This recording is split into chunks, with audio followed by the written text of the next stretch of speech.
ప్రభు మిమ్మల్ని ఇప్పుడే ముట్టేసి ఉన్నాడు, మిమ్మల్ని బాగు చేసి ఉన్నాడు.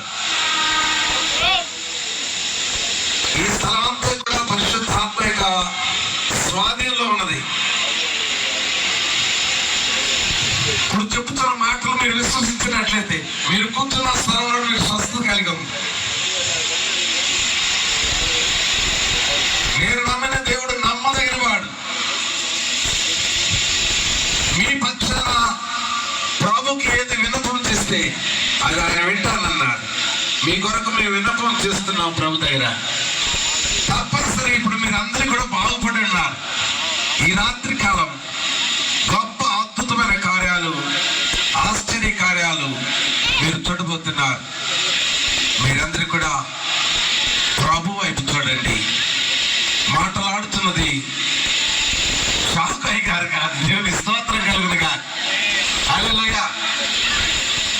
ఆ యొక్క కోనేటి దగ్గర దేవదూతలు నీళ్లు కదిలించబడుతున్నప్పుడు ఎవరు ముందు దిగుతారో వారికి స్వస్థత. ఆ జీవవాక్యం అనేటువంటి గ్రంథంలో నుండి విప్పి కదిలిస్తుంది ప్రియులారా. ఆ వాక్యం విశ్వాసం ఉంచినటువంటి ప్రతి వ్యక్తి కూడా ఈ రాత్రి కాలం స్వస్థ పొందుతారు. దేవుని స్తోత్రం కలుగునుగా. హల్లెలూయా, హల్లెలూయా, హల్లెలూయా, హల్లెలూయా. ఎవరు ముందు దిగుతారు? 38 సంవత్సరాల నుంచి కొంత ఒకడున్నాడు అక్కడ. అందరూ స్వస్థ పొందిపోతుంటే 38 సంవత్సరాల నుంచి ఉన్నారు. పిల్లరా, ఇశ్రాయేలు జీవితంలో 38 సంవత్సరాలు కానాను యాత్రలో ప్రయాణం చేస్తున్నారు.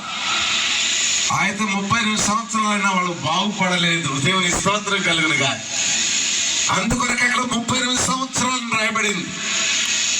అంటే కానానులో ప్రవేశించే 40 సంవత్సరాలు కదా అనుకుంటాం మనం. బాటలోకి వెళ్ళిపోయారు వాళ్ళు. ఆయన వాళ్ళకి స్వస్థత లేదు. దేవుని స్తోత్రం కలుగునుగా. ఈ రాత్రికాల సమయంలో పిల్లరా,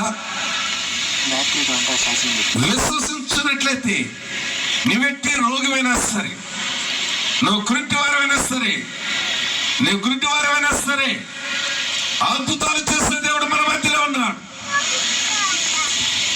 మరి పిలుపు పాస్టర్ గారు చేసేది, చాకో పాస్టర్ గారు చేసేది, ప్రవీణ్ కుమార్ గారు చేసేది, చేసేవాడు మీ మధ్యలోనే ఉన్నాడు. దేవుని స్తోత్రం కలుగునుగా. మీ హస్తం ప్రక్కనే ఉన్నాడు. ప్రభు నన్ను పట్టుకోమంటే నీ ప్రక్కనే ఉన్నాడు. రక్షింప నేరకుడినట్లు ఆయన కష్టం కూర్చు కాలేదు, నీ దగ్గరలో ఉన్నది.